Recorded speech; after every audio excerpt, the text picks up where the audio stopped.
रखा है, दैत्यों से हमें कैसे भी निजात मिले, इन्होंने नाक में दम कर रखा है। तब विधाता ब्रह्मा जी तप करने के लिए मां नर्मदा के किनारे पर इस स्थान पर आए। उन्होंने ओमकार का जप किया। ब्रह्मा जी के ओम शब्द से ओमकार वही प्रकट हो गए हैं।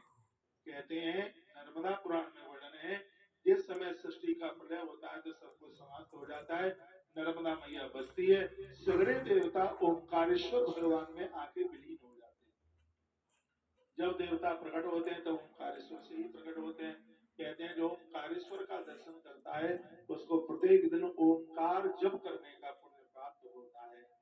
तो ये हुए हैं ब्रह्मा जी के द्वारा अनादि काल में प्रकट हुए ओंकारेश्वर।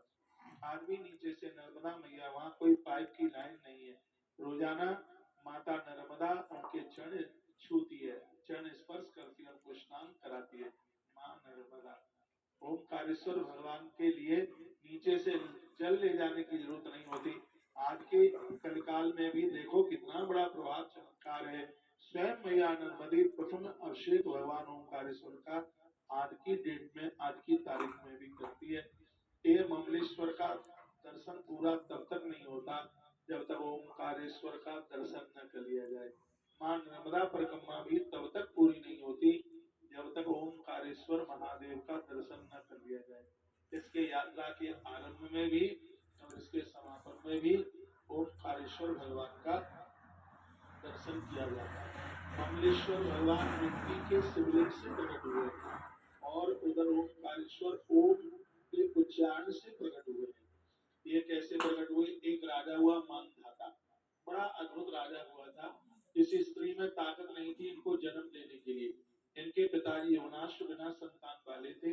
उनके लिए ब्राह्मणों ने एक बहुत बड़ा यज्ञ कराया गया कि इनके यहाँ कोई संतान का जन्म हो जाए। श्रीमद् भागवत जी के नवम स्कंद में कथा आती है जो मैं आपको सुना रहा हूँ। तो बहुत बड़ा एक यज्ञ जिसमें संतान प्राप्ति के लिए एक कलश स्थापित किया गया। यज्ञ चल रहा था, 9 दिन का यज्ञ था। एक दिन की बात थी, राजा को इतनी जोर से प्यास लगी, कोई इधर उधर पानी खोजने लगे, जल मिला नहीं तो यज्ञशाला में घुस गए। तो देखा शीतल शीतल जल कलश में रखा हुआ था। मन माना नहीं, कलश का पूरा पानी उठा करके राजा पी गए। सुबह ब्राह्मणों ने देखा तो कलश खाली था। पूछा कर पानी कहाँ चला गया? तो जजमान ने कहा प्यास लगी थी इसलिए हम नहीं पी गए। तब ब्राह्मणों ने कहा ये भी कोई विधि का विधान है।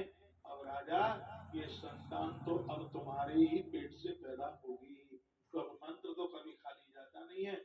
उसी समय महात्माओं ने राजा का दाहिना कांख चीर दिया, उसमें से जिंदा बच्चा बाहर निकाला गया। आकाश से फूलों की वृष्टि हुई। देवराज इंद्र वहां यज्ञ में प्रकट हो गए। देवता भी चल करके आए। कहा कि अब इस बच्चे का लालन पालन कौन करेगा? इंद्र ने कहा हम करेंगे। इंद्र ने अपनी अमृतमयी उंगली बच्चे के मुख में डाली, उंगली से उसने दूध पिया, नाम हो गया। इसकी माँ कौन है? तो इंद्र ने कहा था इसकी माँ हम है धाता।